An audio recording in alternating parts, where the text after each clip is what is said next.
Големиот вревливко. Врум!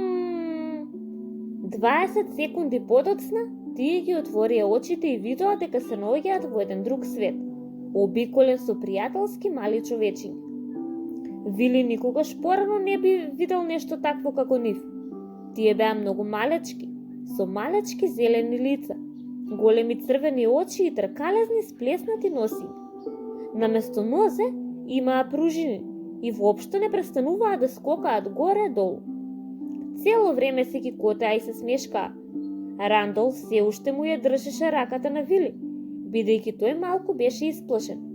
Иако беше поголем од малите раскокани луѓе. Каде сме ние и кои сте вие? Праша Вили. Најдебелкиот од насмеаните луѓе подскокна напред. Ние сме волненките, а вие слетавте на веселата страна од четириаголниот свет, рече тој. Светлата страна? Праша Вили сосем збунет. Така е, одговори дебелиот волненко, четириаголниот свет има две страни. Една светла и една темна. За ваша среќа, вие се летавте на светлата страна. Зошто дојдовте овде?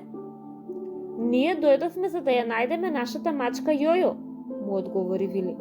Дали знаете каде е господине Волненко? Праша Рандолф. За жал не знам, одговори дебелиот волненко. Се сврте кон другите волненки кои скокајки горе-долу одговорија. Не, и потоа избувнаа во смеа. Сега не е време за смеење, остро рече Вили. Си извинуваме, рече еден волненко, но тука на светлата страна од четириаголниот свет секогаш се смееме. Подобро да ве однесеме кај мудриот и почитуван голем вревливко. Тој знае се, ќе ви каже што се случило со Јојо. И така тие ги однесоа Вили и Рандолф кај раскикотеното дрво, каде што живееше почитуваниот голем вревливко. Кога стигнаа пред раскикотеното дрво, дебелиот вревливко ги чисти грлата и прозбори.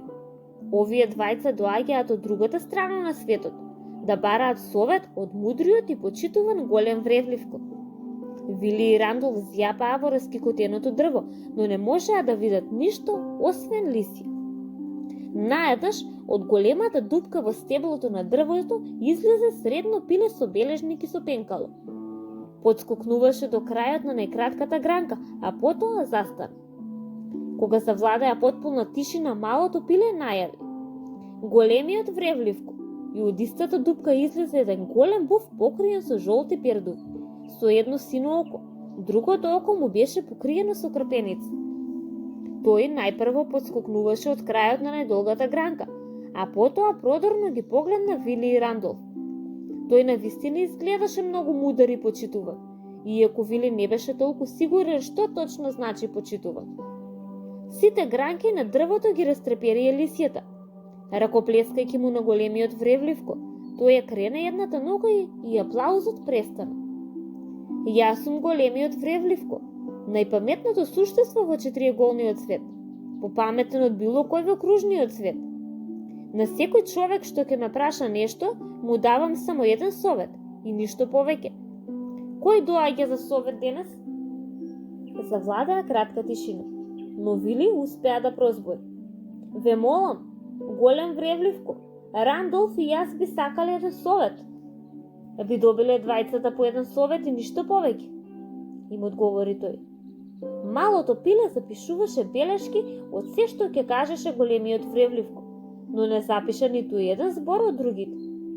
Вили, шепна Рандолф, ајде да го замолиме само за еден совет, да не ни затреба уште еден подоцна. Тоа е многу паметно, Вили. Ти побарај си го твојот совет сега, а јас ќе го зачувам мојот за подоцна. Ве молам, голем вревливко, прозбори Рандолф. Каде ни е мачето Јојо? Вили, Рандолф и сите волненки си го задржаа здивот, додека големиот вревливко зјапаше во Рандолф. По долга пауза и малку трепкање, тој го одговори својот голем клун и нареди. Опиши ми го. Епа, почна Вили. Јојо е сребрено сиво и има 4 години, со долкопаш и бело меко меши. Ако се загубило, мора да е преплашена, па затоа јас и Рандолф дојдовме да ја побараме. Дали знаете каде е голем вревливко?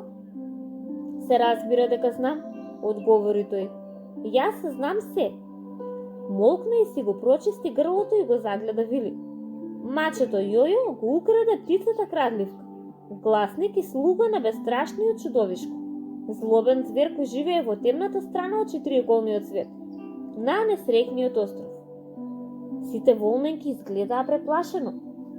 Како да стигнеме дотаму? Праша Вили. Не, извика Рандолф. Чувај си го советот. Вили, можеби ќе ни треба нешто многу поважно подоцна. Големиот вревливко пријателки му се насмевна на Рандолф. Ти си навистина многу умно мече, со оглед дека доаѓаш од другата страна на светот. Гранките на раскикотеното дрво почнаа да аплаудираат со лисијата за Рандолф, макар што не толку гласно колку што аплаудираа за големиот вревливко. Ве молам, голем вревливко, дали ќе може да ви поставнам прашање што не е прашање? Праша Рандолф. Како може прашање да не биде прашање? Гласно згрми големиот вревливко. Епа, само сакав да знам како вид птица запишува се што зборувате. Не се шегуве, Рандолф, сите знаат дека тоа е птицата секретарка. О, се разбира, рече Рандолф, а сите волненки избувнаа во гласна смеа. Сега тргнете се на вашиот пат. Довидување и со среќа. Им дофарли големиот вревливко. Вратете се само ако ви треба и другиот совет. И тој исчезна во големата дупка во стеблото на раскитотеното дрво, придржуван од звонлив аплауз. По него отиде и птицата секретарка, која што не престана да го стиска бележникот врак.